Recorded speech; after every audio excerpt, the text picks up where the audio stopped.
Welcome to This Explainer. Today, we're zeroing in on exactly how to communicate like a CEO. We're going to break down the absolute vital mental and verbal shifts you need to make to stop getting overlooked and, frankly, start commanding the room.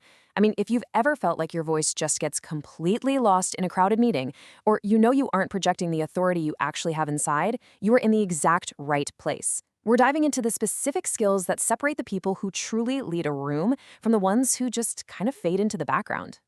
Just look at this quote.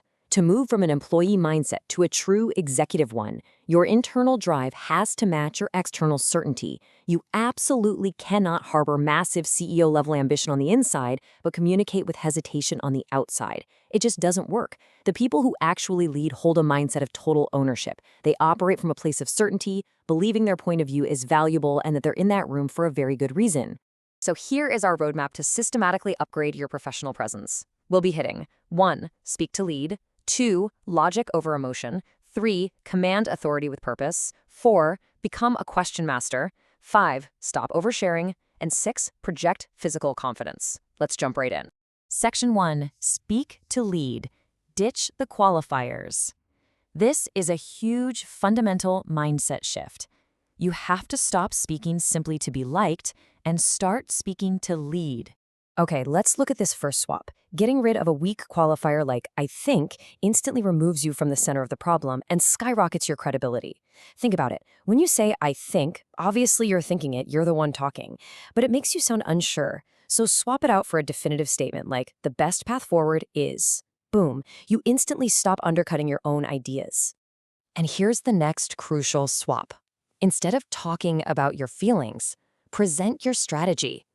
Period. Leaders have a clear point of view.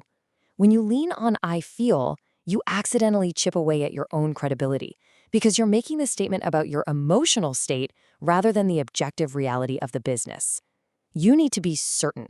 Just state what you see and exactly how you see it. Which brings us to Section 2, Logic over emotion. Master your reactions. You've got to master this because emotion fundamentally clouds your decision-making.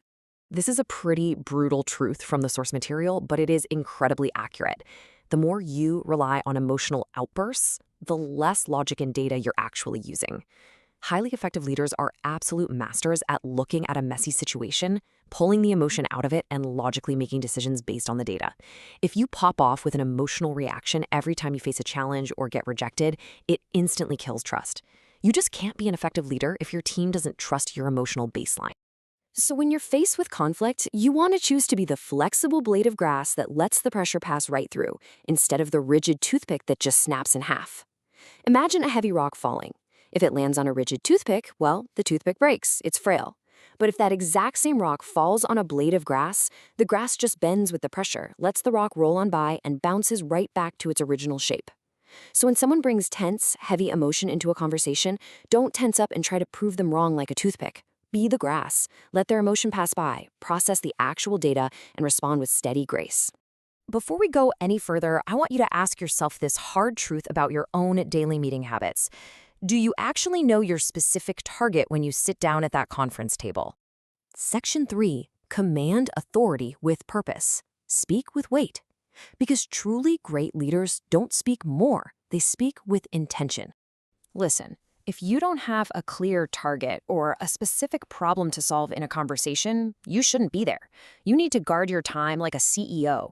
Most people, they just go through the motions. They show up, they aren't totally sure why they were even invited, and they end up just answering emails under the table. That completely drains your authority. But when you know your target before you even walk through the door, you naturally speak with weight and clarity. Never enter a room if you don't know why your time is best spent there. Now, this introduces a really fascinating shift in how you should view your role when you're up against complicated constraints. You might think being a leader means having all the answers, but honestly, that's a massive misconception. Welcome to Section 4, Become a Question Master, the art of the ask. You don't need all the answers to lead, you just need to steer the conversation. Think of complex business issues like a deeply tangled necklace. Your role as a professional problem solver is to strategically unknot it, just one question at a time. You're hunting for that core knot. When you enter a new problem, you usually don't have the vantage point to just confidently tell everyone what to do. Instead, you have to look at the constraint, and figure out what missing information you need to make the best decision. Look at how a weak, open-ended question completely transforms into a specific, data-driven inquiry that actually pushes the problem forward.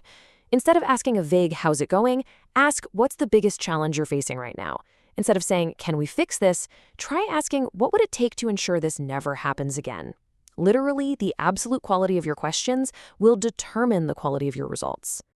To get really good at this, try practicing what the source calls the question game.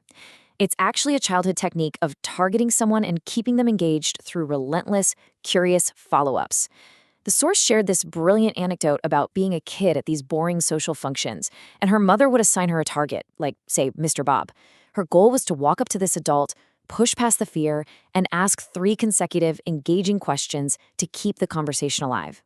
It's such a great way to train yourself to actively listen and uncover what actually matters in the moment. Being a question master is an absolute superpower for communicating like an executive. Keep that visual of a plane circling without landing in your head as we tackle one of the absolute most common workplace communication failures. Section 5. Stop oversharing. Be direct and firm. This tackles a massive mistake so many people make when they're just desperately trying to be liked and seeking validation.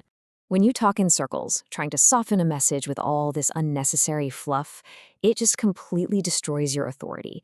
And worse, it makes everyone else in the room really uncomfortable. We have all been there, right? Listening to someone who just keeps talking. They make their point, the plane is right there on the tarmac about to land, and then nope, they pull back up to restate it from a totally new angle. Confident people simply do not do this.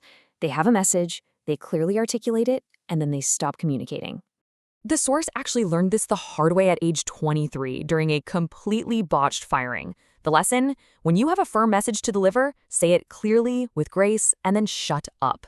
In the story, the source was supposed to deliver a very specific termination statement, got super nervous, and started over-explaining. She started telling the employee how wonderful they were and how much she liked them, just trying to soften the blow. And you know what happened?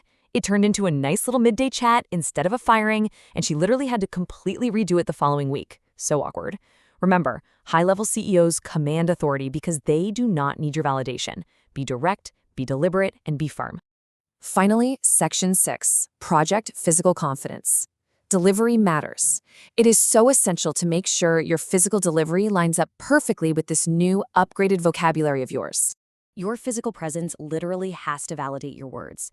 This means catching and correcting your bad habits in the moment. Sit up, hold eye contact, project your voice instead of whispering. If you watch wildly successful people communicate, they aren't sitting there playing with their rings or tapping their feet or hunching their shoulders.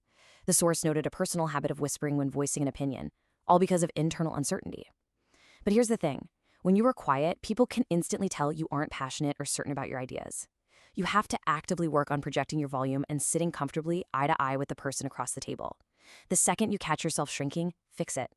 Let's wrap up this explainer with a challenge. The very next time you walk into a room, are you going to break under pressure, or are you going to command the conversation?